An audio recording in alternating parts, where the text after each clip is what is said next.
তো দেখো বন্ধুরা, চারিদিকে ঘুটঘুটে অন্ধকার। আর আমি উঠে পড়েছি 4:10-15 এরকমই নাগাদ। তো বন্ধুরা, 25 বছরের মতো এবছরও মানে হুড়োহুড়ি করে পুজো দেওয়া। এখন বাজে 5টা 10। তো আরও আগে পুজো হওয়ার কথা ছিল, যেহেতু তাড়াতাড়ি ছেড়ে যাবে পঞ্চমী, তো সেই জন্যই আর কি। আর ওইদিকে কাকিমাও তাড়া দিচ্ছে, কিন্তু কোনো সময়ই কাকিমার হাতে হাতে জোগাড় করা হয় না গিয়ে। তো কি আর করা যাবে। তো আগে তো নিজেই উঠতে দেরি করতাম, আর এখন তাড়াতাড়ি উঠলেও বাবু আমাকে দেরি করিয়ে দেয়। তো আমার তো সব কিছু কমপ্লিট হয়ে গেছে, ওইদিকে মা সাহেববাবুকে রেডি করাচ্ছে, আর ভাই গিয়েছে স্নান করতে, পলাশেরও স্নান হয়ে গেছে। তো সবাইকেই আমি আর কি ডেকে ডুকে নিয়ে গিয়ে অঞ্জলি দেওয়াই। এদের অঞ্জলি দেওয়ার ইচ্ছে থাকে না, তো একজনের অবস্থা দেখো। চলো তাড়াতাড়ি যাই, না হলে আবার অঞ্জলি শেষ হয়ে যাবে, তখন আর কোথায় বা অঞ্জলি দিতে যাবো, তাই না? চলো।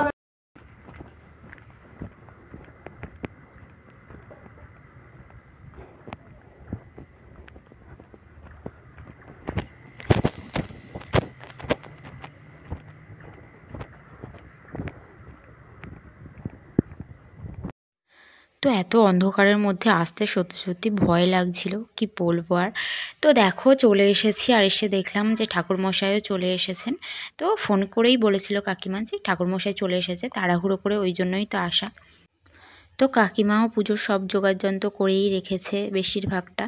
তো কাকিমাদের বাড়ি টুকটাক এটা ওটা পুজো লেগেই আছে।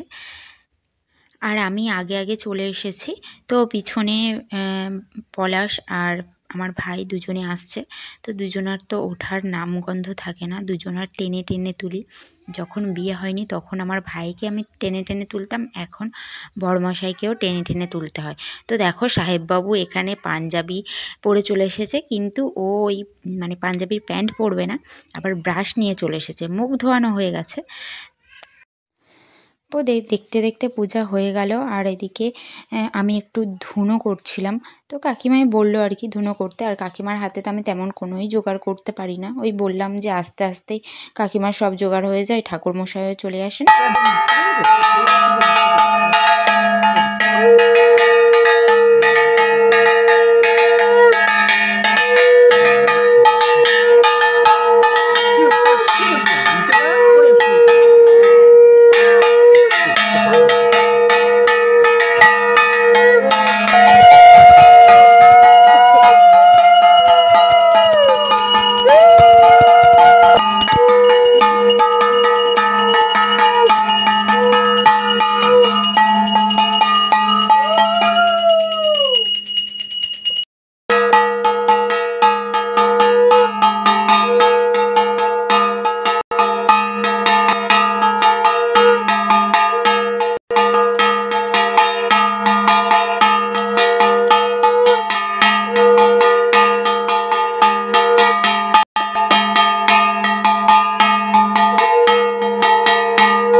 এটাই অনেক এখান থেকে।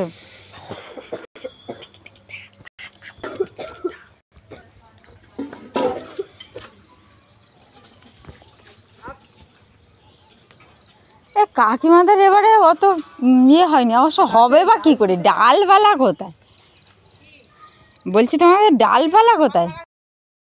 তো এখন বাজে 6টা 25, আশেপাশের অবস্থাটা দেখো, কুয়াশায় কুয়াশা। আর একজন আমার সাথে যাচ্ছে, মানে আমাকে নিয়েই আর কি বাড়ি যাবে। তো কাকিমা প্রসাদ দিল, এতক্ষণ ছিলাম, দেখতে পাচ্ছ বুড়োদের মতো খু খু খু খু করে কাশছে। বাবা কোনো ঠান্ডা ঠান্ডা নেই, ঠান্ডা লেগে যাচ্ছে ভাবো। তো সাহেববাবু চলে গেছে ওর মামার সাথে, আর আমরা যাচ্ছি। সব কাজ মোটামুটি হয়ে গেল, মানে পুজো দেওয়াই, পুজোর দিন তো পুজো দেওয়াটাই সব থেকে বড় কাজ। তো দেখো বাড়ি চলে এসেছি, আর সাহেববাবু এখন ওর বাবার সাথে ব্যস্ত। তো মা বলল যে তুই পুজো দিয়ে চলে এসেছিস যখন একবারে বাড়ির পুজোটাও দিয়ে নি। তো সেই জন্যই আর কি বাড়ির পুজোটাও আমি দিয়ে নিচ্ছি সকাল সকাল। তো সকালবেলা ঠাকুরের দর্শন, তারপর ঠাকুরের পুজো করা, তো এগুলো করলে তো একটা আলাদাই মনের মধ্যে শান্তি আসে। যারা করে তারা তো জানেই। তো আমি অত ভগবান ভক্ত না হলেও তো এগুলো করতে আমার ভালো লাগে, বিশেষ করে সকাল সকাল।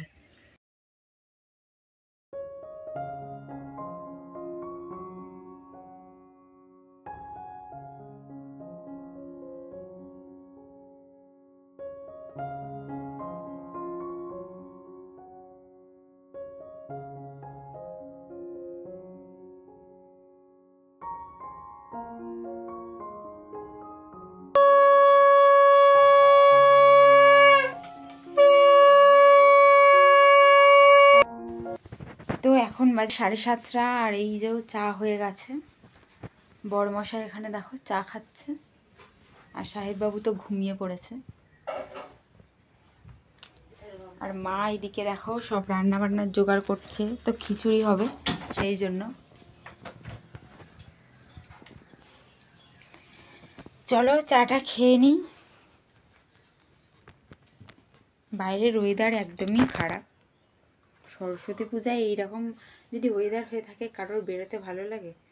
তো আমি তো বেরোই না এমনিতেও।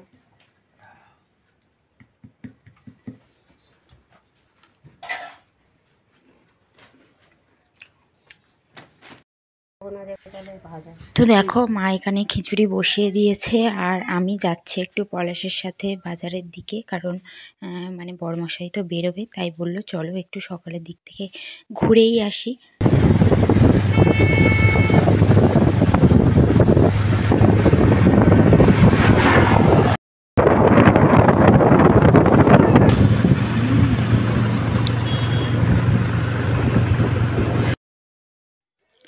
তো বড়মশাই একটু টাকা তোলার ব্যাপার ছিল, তো সেই জন্যই চলে এসেছি আমরা এটিএমের সামনে। আর বেশিক্ষণের জন্য আসিনি, সাহেববাবু ঘুমিয়ে পড়েছে। মাকে মানে সাহেববাবুকে দেখতে বলে চলে এসেছি, কিছুক্ষণের মধ্যেই যদিও চলে যাব আমরা। আর সাহেববাবুর ওষুধও নেওয়ার ছিল একটা দুটো, তো ওইটাই নিয়ে নিলাম। আর দেখো কত বাজার বসেছে। আর আজ যেহেতু গোটা চচ্চড়ি হবে, তো যাদের হয় তারা জানো যে গোটা গোটা সবজি দিয়ে সব কিছু মানে চচ্চড়ি টাইপের হয়। সেই জন্য সব বাজার পুরো একদম ফুল দমে বাজার বসে গেছে। আর সাহেববাবুর জন্য একটু ফল নেব, সেই জন্য বাজারের মধ্যেই চলে গেছিলাম আমরা।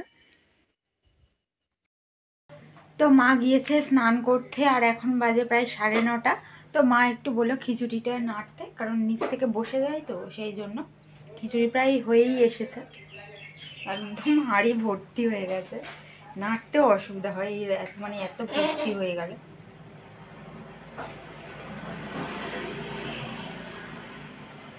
তো একটু বাইরে থেকে ঘুরে ঘাড়ে এলাম, জানি না সারাদিন ঘোরা টোরা হবে কিনা, বাইরের ওয়েদারও ভালো নয় একদম। তো দেখা যাক কি হয় না হয়। আর বাবা তো গিয়েছে হলো কুম্ভ মেলাতে। তো এই প্রথম মানে বাবা থাকছে না আর কি বাড়িতে, সরস্বতী পুজোতে চলে আসবে, মানে কালকের গিয়েছে, চলে আসবে হয় 2-1 দিনের মধ্যে, স্নান করেই চলে আসবে ওখানে আর কি। তো চলো, মা আসা পর্যন্ত খিচুড়ির দায়িত্ব আমার দিয়ে গেছে। আর ঝাল দেয়নি, সাহেববাবুর জন্য তুলে নিয়ে তারপরে ঝাল দেবো, কারণ সাহেববাবু একদমই ঝাল খেতে পারে না। আর আমিও ওকে মানে আমরা আমরা ভাত তরকারি খেলাম, 2-1 গাল খেলো ঠিক আছে, কিন্তু ওর খাবারটা যদি ঝাল হয় ও তো পেট ভরে খাবেও না, তাই না? সেই জন্যই ঝাল দিই না। তো আস্তে আস্তে ঝাল খাওয়া শেখাতে হবে। তো এখন তো সময় অনেক আছে, ও তো সবে সবে খাওয়া শিখছে, খেতেও পারে না ঠিক করে।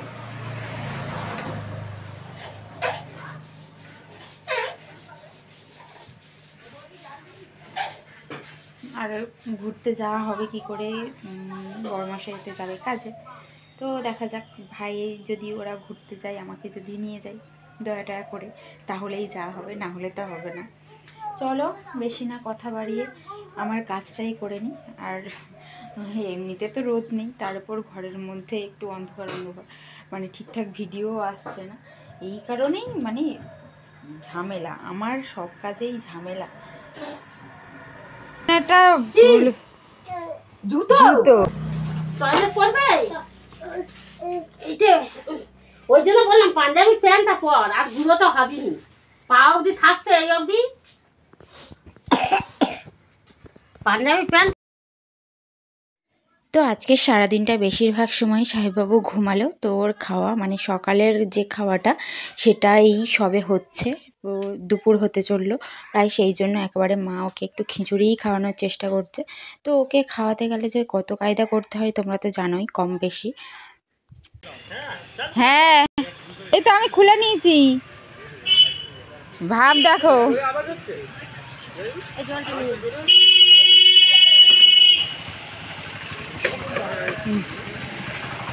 খাওয়ার কোনো ইচ্ছা নেই বুঝলে।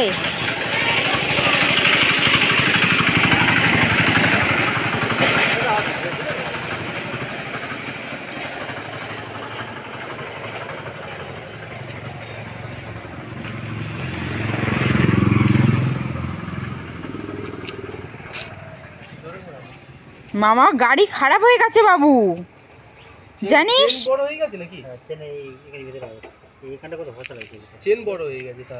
কোন গাড়িটা ভালো, কোন গাড়িটা, কোন গাড়িটা? মামা গাড়ি ভালো? তুমি তো বলো ভালো না। না না না না, পিছনে পিছনে পিছনে পিছনে।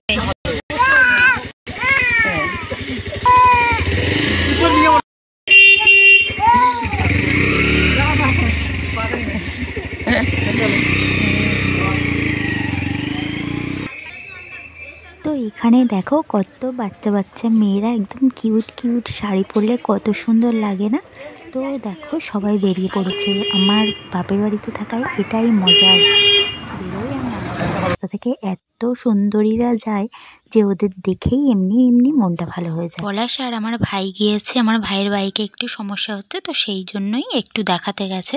আর আমি দেখো এখানে খিচুড়ির লোভ তো সামলাতে পারিনি, আগে আগে একটু টেস্ট করে নিলাম, তো তার মধ্যেই চলে এলো, তাই সবার জন্য একসাথে খিচুড়ি বেড়ে নিলাম। আর সরস্বতী পুজোতে খিচুড়ি হবে না এটা তো হতেই পারে না, আর মায়ের হাতের খিচুড়ি মানে তো মানে সে তো স্বর্গ সুখ আর কি। তো দেখো মা কী কী বানিয়েছে, খিচুড়ি, বেগুন ভাজা, শিম ভাজা, আলু ভাজা, পাঁপড় ভাজা, তো এত কিছুই বানিয়েছে। আর দেখো চলে এসেছে কুল ব্যাপারী, খায় আর না খায় কিনতে ছাড়বো না, আর এই বছরের প্রথম কুল কিনলাম। তো দেখো ভাইও রেডি হয়ে গেছে আর পলাশও রেডি হয়ে গেছে, দুজনেই আর কি বেরিয়ে যাচ্ছে। সাহেববাবুও চলে গেল ওর দিদুনের সাথে ঠাকুর দেখতে। তো আমি একাই বাড়িতে থেকে গেলাম, আর কি হবে, ভাইয়ের সাথে যাওয়ার ইচ্ছা ছিল, কিন্তু ওই আমাদের দোকান আছে সেই দোকানটাই একটু দেখব, মানে ওই টুকটাক লক্ষ্য রাখবো আর কি। আর বাবা তো বাড়িতে নেই সেই জন্য। তো দেখো ঘুরে ঘাড়ে চলে এসেছে মা এখানে, তাড়াতাড়ি গোটা চচ্চড়ি সবজি টবজি সবই কেটে নিয়েছে। অন্যান্য বছরের তুলনায় এবছর মা সবজিটা একটু কমই কেটেছে, কারণ ফেলে দিতে হয় তো সেই জন্যই। তো ভাই দেখো একদম বিকাল বিকাল চলে এসেছে ঘুরে। তো সাহেববাবু ওর মামাকে দেখে একদম ছুটে চলে গেছে। আর এখানে দেখো আমার মার গোটা চচ্চড়ি আজকের দিনে আমাদের এখানে একটা বাংলো বাড়ি আছে, সেখানেই সবাই যায়। তো সবাইয়ের ঘোরা হয়ে গেছে, এখন প্রায় বন্ধও হয়ে গেছে, তাও ভাবলাম যে যদি একটু খোলা থাকে ঘুরে আসাই যেতেই পারে, তো সেই জন্য ভাইকে নিয়ে আর কি চললাম। কিন্তু বেকারি যাওয়া আমাদের, আর ভাই বন্ধ হয়ে গিয়ে সাহেববাবুর জন্য কেক এনেছে, তো সেটাই মা ওকে খাওয়াবে। তো চলো আজকের ভিডিওটা কেমন লাগলো অবশ্যই কিন্তু তোমরা কমেন্ট করে বলো, আর তোমরা কে মানে কিভাবে সরস্বতী পুজো কাটালে সেটাও জানিও। সবাইকে টাটা।